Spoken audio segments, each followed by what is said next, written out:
Greetings and welcome to this edition of Positronic. I'm Barry P. Cook, and we're going to talk about the latest episode of WandaVision, all new Halloween Spooktacular, which was just great. The show is really getting good now. It was very intriguing from the beginning, and it's just really getting into it now, getting down to the nitty gritty and like the climax. So I'm just loving it. This episode started with yet another like 90s or early 2000s sitcom theme song. And the lyrics were referential to what's going on in the show, which I thought was cool. Some of the words that were in there were these. If it's all an illusion, sit back, enjoy the show, keep it going through each distorted day.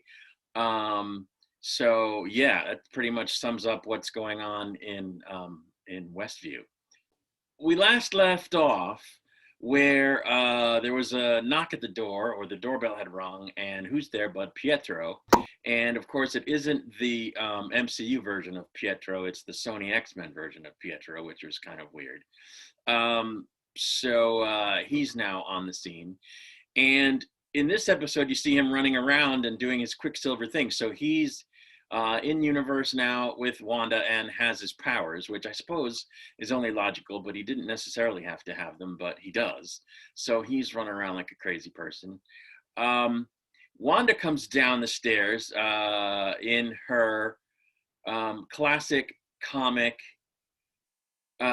Scarlet Witch costume, and of course she looked awesome. And Pietro says, Quicksilver says, what are you, being a Sokovian or Sokovian fortune teller? Which I thought they could have maybe left that line out, given that there's a bit of controversy over her wearing that costume, because I guess the headpiece is a sort of throwback or a reference to traditional Romani headwear, and they don't appreciate her wearing it, seeing as she's not Romani. Yeah, I wasn't sure why they put that line in. I don't know, maybe they just tried to distinguish her, from the Romani folks, so that it wasn't, they couldn't tie it to that. I don't know. Anyway, it was an interesting line. Pietro says a lot of interesting things in this episode. One of the things he talks about is, suppressing the trauma. He said, you don't remember things the way I remember things because you're suppressing the trauma. And so maybe that's something that Wanda has done all her life since, what happened to her and her brother as a kid in the MCU. And certainly it's what she's doing by maintaining this illusion. So I thought that was interesting. Then we get to see him in like a Party City version of the Quicksilver outfit, along with one of the two kids, which was kind of funny.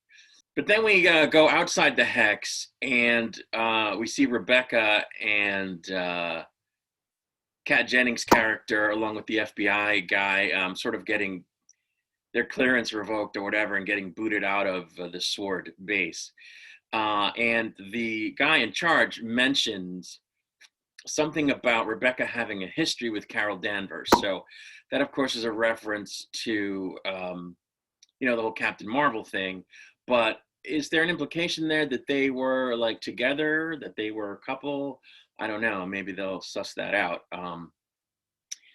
But there are sort of rumblings that the Carol Danvers character in the MCU is gay or bi. So I don't know. I just thought it was interesting that Carol Danvers got brought up, by name, just given the Captain Marvel thing. But anyway, Vision once again is going out and being autonomous outside of not only Wanda's control, but her knowledge. And this, harkens back to stuff I've been saying for a long time, that she's created this sort of universe out of her grief, but she's not omniscient within it. She doesn't know everything that's going on, and she's not in control of everything that's going um, on the super micro level, which I think is interesting and which I think is going to play into how this all ends up, wrapping up. Uh, but yet again, we have one of the residents of, to that end, to that sort of point, we see another one of the residents of Westview breaking character, sort of on their own. Um, the neighbor that's dressed up as Frankenstein, the guy that had previously, like, I think it's the same guy, had previously, like, been cutting through the wall in his driveway with a hedge trimmer, is carrying out some kind of Halloween, activity, and he then says, "Oh, to Wanda, oh, was that okay? Do you want that changed? Do you want something changed? Should we do it again?" Kind of like Agnes had done in the previous episode. So I thought that was really cool and chilling. Um, but she goes, "No, what are you talking about?" Which is strange because we know on one level she knows what she's doing, but on another level she doesn't know what she's doing, or she pretends not to know what she's doing to herself. It's just very bizarre, what's going on in her head. Uh, but then we get to see what Vision is actually doing. He told Wanda he was going on neighborhood watch, but really what he's doing is investigating what's going on in Westview. And we get to see him out and about on his own towards the edge of town, where he sees a woman, like, sort of hanging up Halloween decorations, but she's kind of like catatonic, and she's not really doing it right. She's like going through the motions, but she's not connecting things entirely correctly. And there's a lone tear rolling down her cheek, which was just really, evocative. You really get the sense that these people are in pain, and these people are, you know, uh, under duress, from what Wanda is doing, from what the hex, is doing to them. Um, and Vision is clearly disturbed by it, and he keeps trying. I don't know why he didn't go over to her. I thought he was going to go over to her. He didn't, but he keeps walking and trying to see what's going on, and all the people around him are just sort of like zombies, like barely moving. They're dressed up in Halloween costumes and stuff, and they're kind of going through the motions of celebrating Halloween, but very slowly, very um, unenthusiastically, to put it mildly. Kind of like they're zombies, and there are very few people there. Whereas if you look at where Wanda is, where she's talking with Pietro and all that, and the neighbor, there's a ton of activity. Little kids are running around, in high numbers. The neighbors are all out. There's a lot of activity, but towards the edge of town, further away from Wanda, it's like a ghost town, and everybody's like stuck in molasses. It was really quite a contrast, and really quite freaky to see that, not only is Wanda controlling these people and making them do things, but the extent of her control is not perfect. And so there's a real sort of, I mean, the whole thing is a downside, but there's a real harsh downside to it in parts of the town, because it's affecting people and in a way that they're sort of existing and not even living, as if they're in a play. They're living as if they're not even human. And it was just really freaky. And it was like a glitch in the matrix, watching that one lady try to hang her Halloween decorations. But then we flash back to Pietro and Wanda. And I really think it's great that they brought him in, because of the conversation she keeps having with her, that Vision really can't have with her. I don't know. He tries, but she doesn't pay him as much mind as she's paying Pietro, it seems. And he talks about how he got there, how he got to Westview. And he says, one minute I'm there catching bullets like a chump, and the next minute I'm knocking on your door. And she didn't know that. She didn't know how he got there. So she brought him back unconsciously, which again goes to what I've been saying about how what she's doing is in her control and out of her control at the same time. It's conscious and subconscious, and it's just really crazy to me. What struck me as odd about that is that in order to bring back Vision, she had to go get his body. But in this case, she didn't. He just comes back to life and is sort of sucked over to the hex magically. It was just really interesting to see that that's how that occurred. And I think it speaks to this whole situation of how crazy it is. Then, of course, one of the kids starts exhibiting speed, one of Wanda's kids, which I guess makes sense. It's in the family, so he's zipping around like Quicksilver. Then we go back to Vision, and he sees Agnes's car sort of just not moving, and he goes over to see what's going on, and she's just sitting there frozen. And he tries to talk to her. She doesn't answer. So he does the thing where he touches people on the temple, and she comes to. And she thinks he's there to rescue her. She recognizes that he's an Avenger, but also that he's dead. She wonders if she's dead, and he says no. And then she says, "But you are."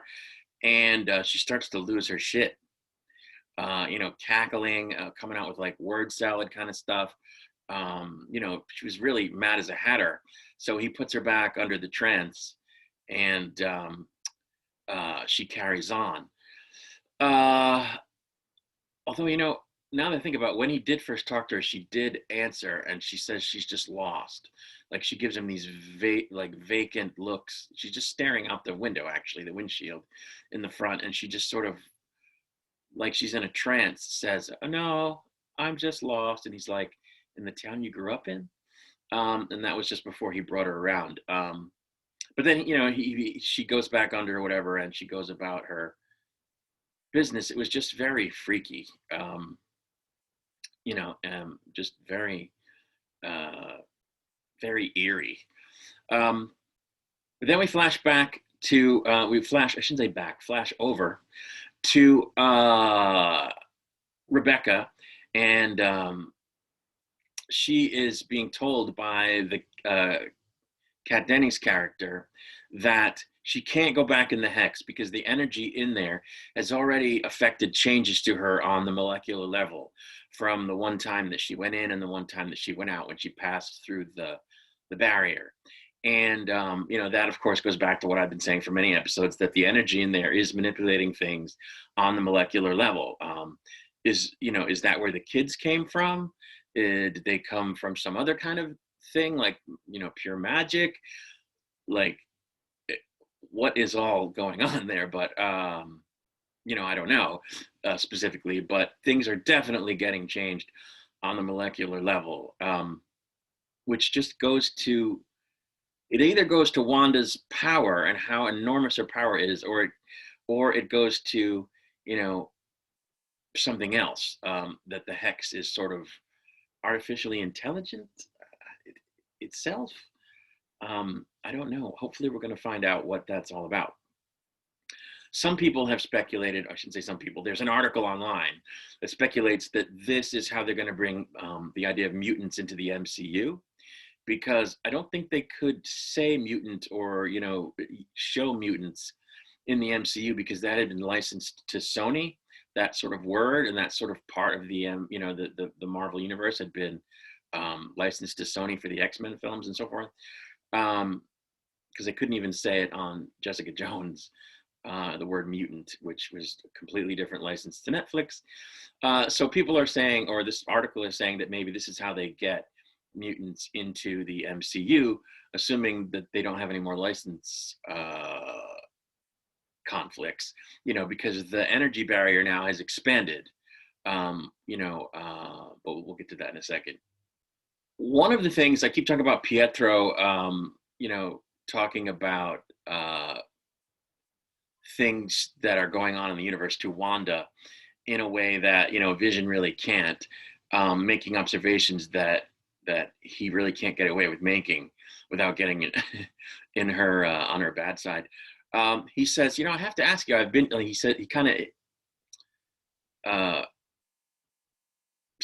he kind of implies that he's been there for a while. And he says, up to this point, where have you been hiding all the kids? Like all I've seen here, since I've been here is adults, but now that it's Halloween, all the kids are out. Where have you been hiding them? Oh, I assume you just had them all sleeping in their beds. Um,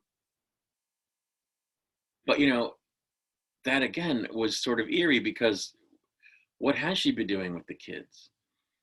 She just sort of encompassed this part of the town when she originally set up the hex. Uh, and we didn't see any kids up until now, other than Wanda's. So where have they been? Did she have them in like a psychic lockdown? That would be really gruesome. So it's something worth noting because you have to think about, oh, geez, what is the extent of what Wanda's done here?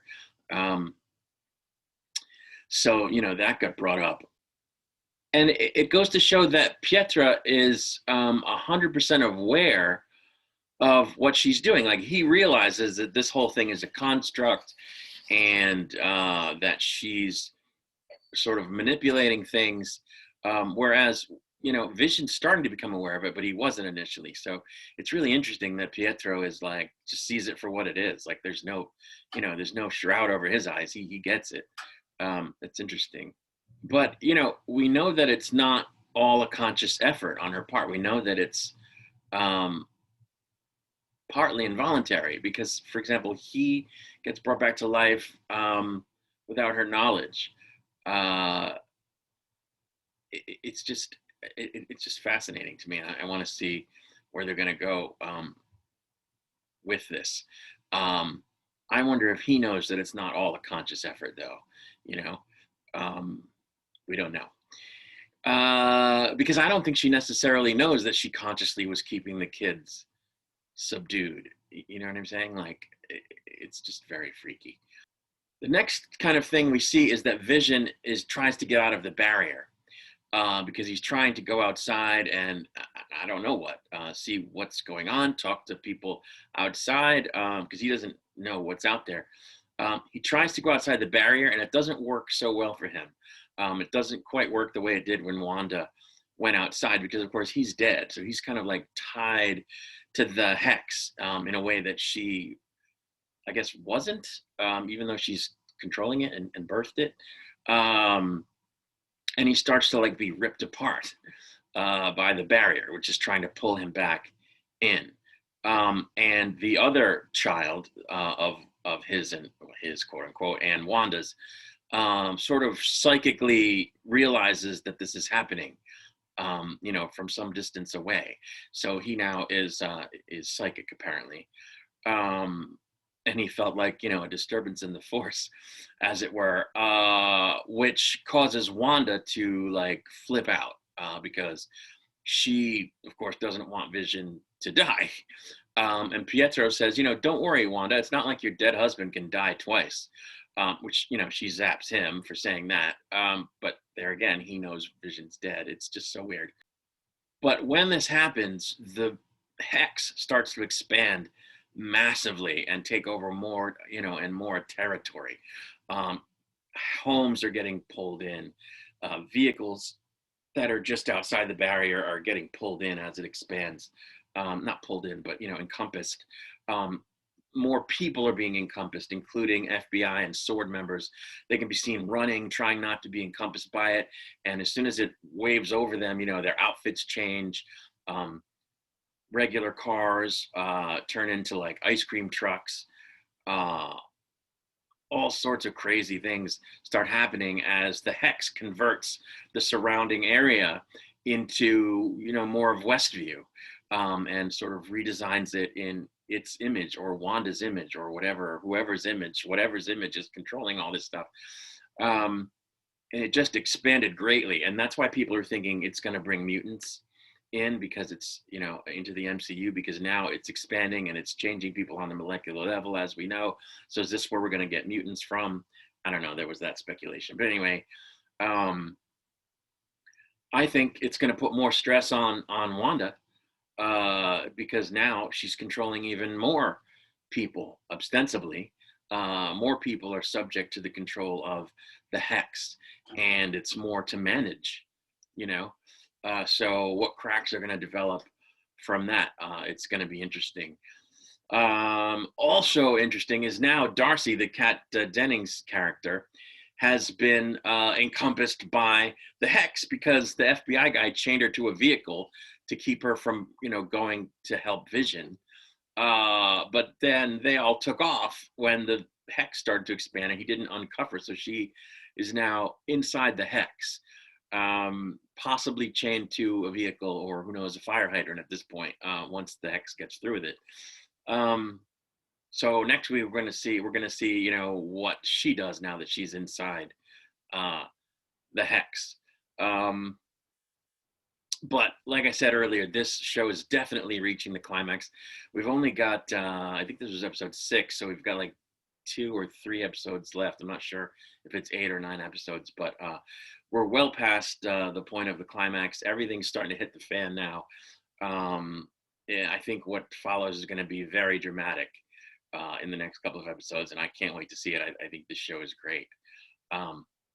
So that's about it. We wait now for next week, and I'll be back when that episode airs. I'm going to be back before then when the new episode of Batwoman, I said it right that time, airs on Sunday. There was no episode last week. I thought there was going to be. I didn't realize they were skipping a week, but I guess they didn't want to compete with the Super Bowl.